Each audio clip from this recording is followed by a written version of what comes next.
husband, Joe, a beloved high school principal, was 120 miles away at a conference when it happened. There were no eyewitnesses, no murder weapon, no clear motive.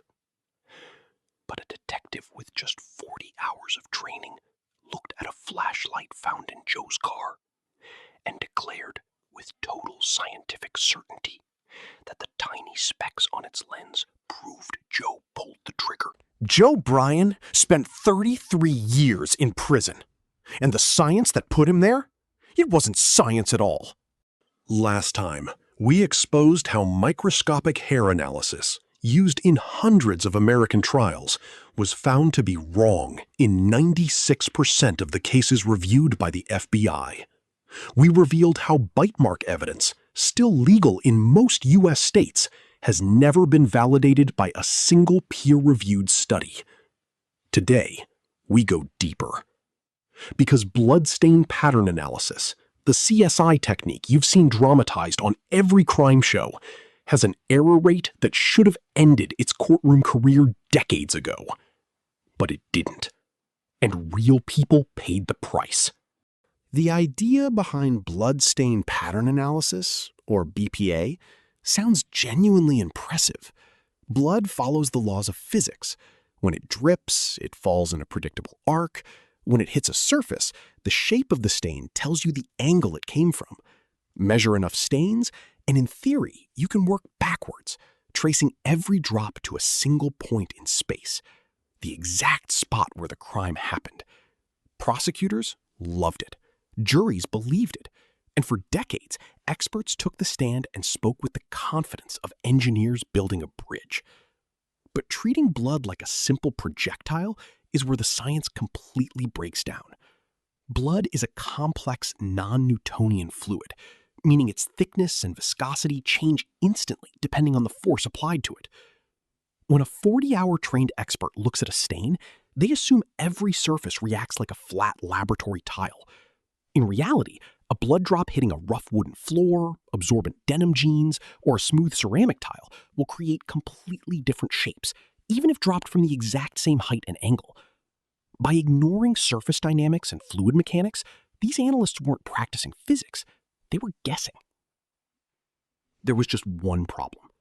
The bridge kept collapsing.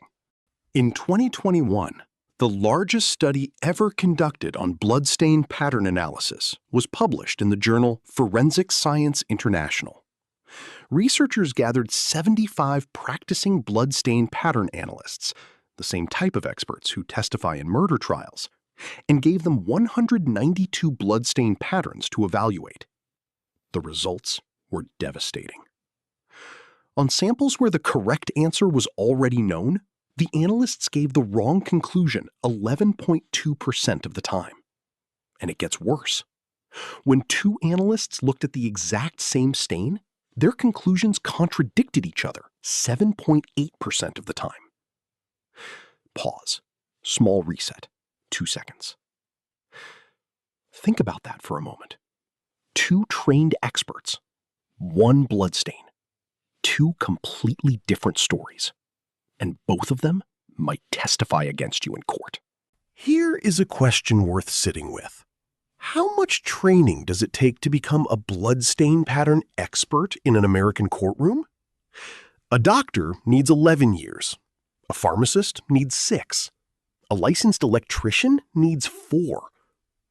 A bloodstain pattern analyst who can testify in a murder trial and send someone to prison for life?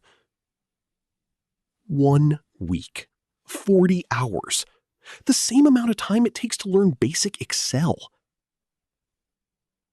Robert Foreman, the detective who testified against Joe Bryan in Texas, had exactly 40 hours of BPA training. Not a degree in physics, not a background in forensic science. 40 hours. And his word put a man in prison for 33 years. October 15th, 1985, Clifton, Texas. Mickey Bryan, a quiet 4th grade teacher, is found shot dead in her home. Her husband, Joe, a high school principal, had been 120 miles away in Austin, attending an education conference.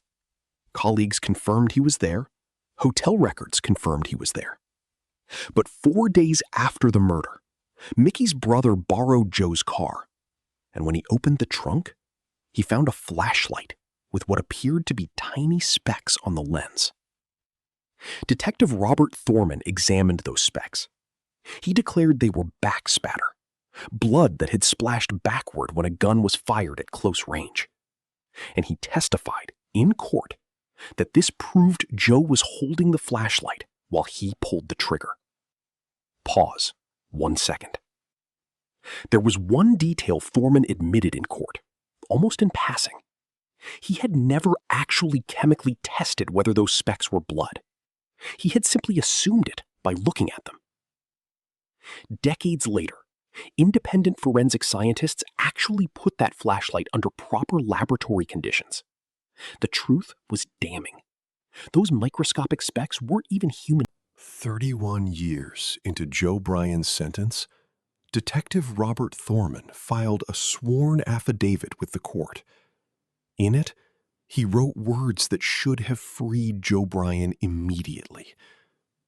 My conclusions were wrong. Some of the techniques and methodology were incorrect. Therefore, some of my testimony was not correct. The Texas Forensic Science Commission, a state body that investigates forensic misconduct, reviewed the case.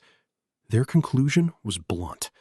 The bloodstain pattern analysis used to convict Joe Bryan was, in their words, not accurate or scientifically supported. Joe Bryan was not given a new trial. He was denied parole 7 times. He finally walked out of prison in 2020, at 79 years old, in poor health, after 33 years behind bars.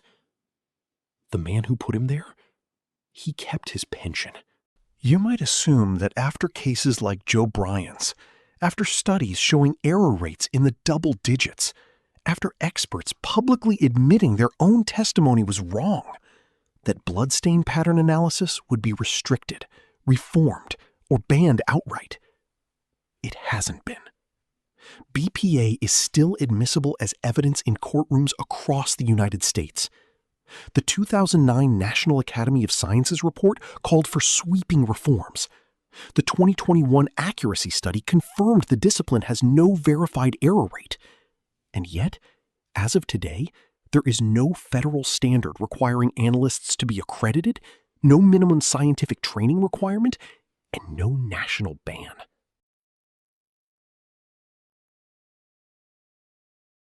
We don't even have a way to estimate how many times we're making the wrong decision. Here is a question I want you to sit with and answer in the comments below. If the expert who testified against you in court later admitted their conclusions were completely wrong, but the judge still refused to give you a new trial, what would that do to your faith in the justice system? Tell me in the comments, because the people this has happened to, they want to know the world is paying attention. Blood, hair, bite marks. 3 pillars of modern forensic science. 3 disciplines the justice system swore by.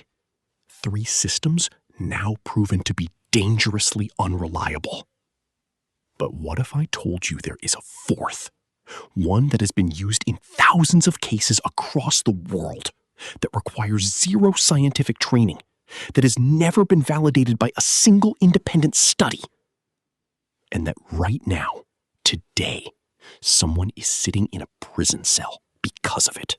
Next time, fiber analysis.